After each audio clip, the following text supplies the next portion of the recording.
Assalamualaikum warahmatullahi wabarakatuh. Bismillahirrahmanirrahim.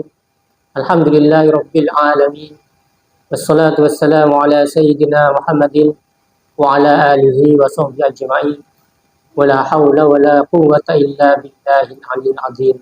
Amma ba'du. Alhamdulillah, pada malam hari ini kita sudah memasuki malam 10 Ramadan, yang mana insya Allah kita semua termasuk orang yang dirahmati, yang diberi hidayah, yang diberi kesehatan, yang diberi kelancaran rezeki oleh Allah Subhanahu wa Ta'ala, sehingga kita semua bisa melaksanakan ibadah di bulan puasa kali ini dengan lancar dan sempurna. Hadirin yang dirahmati Allah, pada malam hari ini kami akan membahas tentang sunnah-sunnahnya sahur. Sahur itu sendiri termasuk sunnahnya puasa. Sesuatu yang disunnahkan dalam puasa itu ada 3. Seperti yang dijelaskan di dalam kitab ini, wa yustahabbu fi shaumi salasatu asyir. Dan disunahkan di dalam puasa itu ada 3 perkara. Yang pertama, takjilul fitri, mengawali buka puasa, wa ta'khirus sahuri, dan mengakhiri sahur, wa tarkul hajri minal kalami, dan meninggalkan perkataan-perkataan yang jelek. Namun yang akan kita bahas sekarang adalah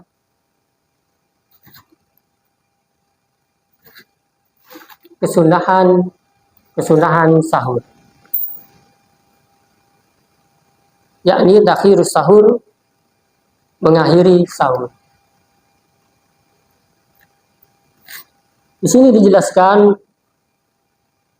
kita disunahkan mengakhiri sahur selagi tidak ragu pada masuknya waktu sholat subuh.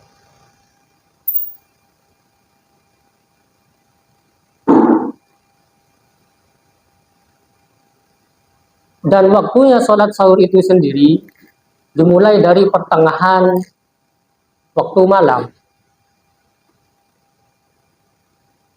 Kalau sebelum itu, maka itu bukan sahur namanya.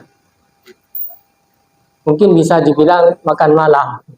Tapi kalau sudah masuk pertengahan waktu malam, itu sudah dinamakan sahur. Namun yang paling disunahkan yaitu mengakhiri sahur. Hadirin yang dirahmati Allah, sahur itu sendiri sangat dianjurkan, sangat disunahkan. Karena Nabi bersabda dalam hadis yang diriwayatkan dari Anas radhiyallahu anhu. Anas radhiyallahu anhu qala Rasulullah sallallahu alaihi wasallam, tasahharu fa inna fis sahuri barakatan.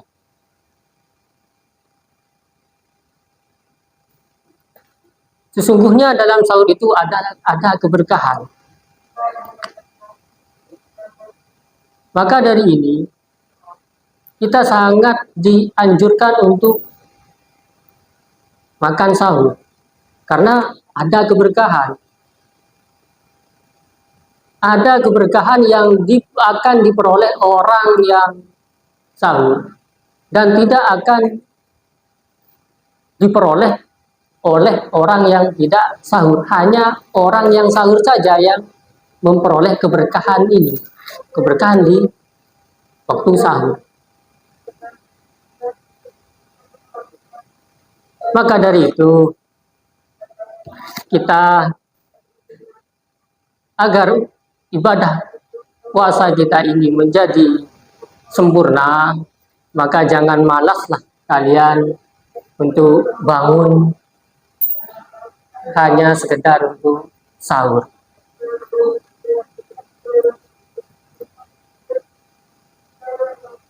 Hadirin yang dirahmati Allah,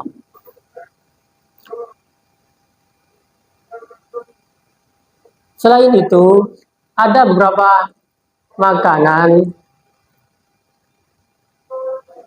yang disunnahkan untuk dijadikan sahur, makan sahur. Yang pertama yaitu kurma. Sahur dengan makan buah kurma. Sama seperti ketika kita berbuka puasa, yakni disunnahkan makan 3 buah kurma. Kalaupun lebihnya tidak apa-apa. Namun lebih baiknya diganjilkan hitungannya. Makan 5 kurma, makan 7 kurma, atau 9 kurma, dan seterusnya. Dan walaupun hanya satu biji, itu sudah cukup. Sudah cukup untuk mendapatkan keberkahan di waktu sahur. Dan kalaupun tidak ada kurma, maka boleh diganti dengan makanan-makanan yang lain, yang manis-manis, seperti buah-buahan, seperti roti, atau yang makanan yang sudah dimasak, seperti kolak atau yang lainnya, atau ya yang lainnya. Namun kita sebagai orang Indonesia itu lebih baiknya sahur itu sahur dengan makan nasi.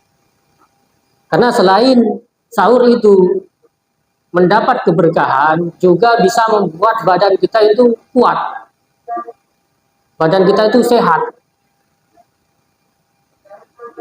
Sehingga besoknya ketika kita melaksanakan ibadah puasa, itu kita dalam keadaan sehat, tidak malas, dan kita bisa beribadah itu dengan penuh semangat, karena badannya sehat. Misalnya mau membaca Al-Quran, mau membaca sholawat, atau zikir-zikir yang lainnya, itu kita pasti akan semangat, karena badan kita sehat.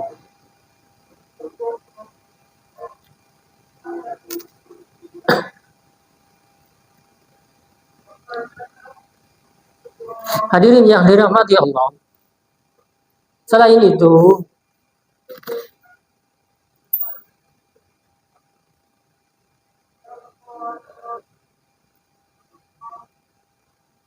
hadis yang menjelaskan tentang kesunahan sahur, yakni hadis yang diriwayatkan oleh Sa'id Al-Khudri, wa an Abi Sa'id Al-Khudri radhiyallahu anhu qala Rasulullah sallallahu alaihi wasallam, as-sahuru akalatu barakatin fala tad'u walau ayyajra ahadukum jar'atan min ma'i fa inna Allaha wa malaikatahu yusholluna 'alal mutasahhirina. As-sahur akalatun barakatun. Sahur itu sepenuhnya mengandung keberkahan. Fala tad'u, maka janganlah kalian tinggalkan. Walau ayyajra ahadukum jar'atan min ma'in. Walaupun hanya minum seteguk air. Fa innallaha wa malaikatahu yusholluna 'alal mutasahhirina, karena Allah dan malaikat bersolawat untuk mereka yang sahur. Jadi walaupun kita itu malas-malasnya, malas yang bangun tidur, usahakan kita itu tetap bangun untuk melaksanakan ibadah sahur. Walaupun itu hanya dengan seteguk air minum, air putih. Kita ambil air putih, kemudian baca Bismillahirrahmanirrahim. Allahumma cara adab minum ya. Bismillahirrahmanirrahim. Allahumma sholli ala sayyidina Muhammad. Terus air itu diminum satu tegukan, terus baca alhamdulillahirabbil alamin. Itu insya Allah sudah akan mendapatkan keberkahan di waktu sahur. Maka dari itu, mari kita bangun untuk sahur. Selain itu, sahur itu sangat disunahkan di akhir waktu. Kenapa? Karena agar kita bisa habis sahur, bisa sambil menunggu waktunya sahur. Waktunya sholat subuh. Habis sahur kita menunggu sholat subuh. Jadi habis sahur kalau bisa jangan tidur. Jangan sampai kalian itu sahur, habis sahur tidur, bangunnya nanti duhur. Atau bahkan bangunnya asar. Maka sholat subuhnya hilang, sholat duhurnya juga hilang. Karena ketiduran. Itu yang dinamakan pahala dikerjakan, dosa juga dikerjakan. Maka sebaiknya kalau kita kalau kita sahur itu habis sahur jangan tidur. Tunggulah waktu sholat subuh. Mungkin sambil menunggu sholat subuh kita membaca Al-Quran atau membaca sholawat atau membaca zikir-zikir yang lain. Hingga kita bisa melaksanakan sholat subuhnya nanti. Jadi tidak ketiduran. Jadi itulah sunnah-sunnah sahur, anjuran-anjuran kita agar bisa melaksanakan sholat sahur, itu karena ada keberkahan.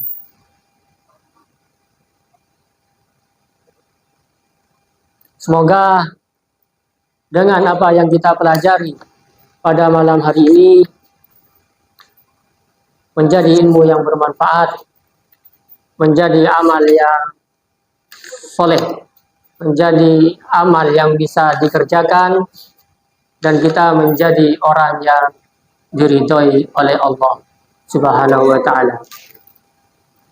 Mungkin ini yang bisa saya sampaikan, kurang lebihnya mohon maaf yang sebesar-besarnya, karena sebenarnya saya ini masih perlu banyak belajar.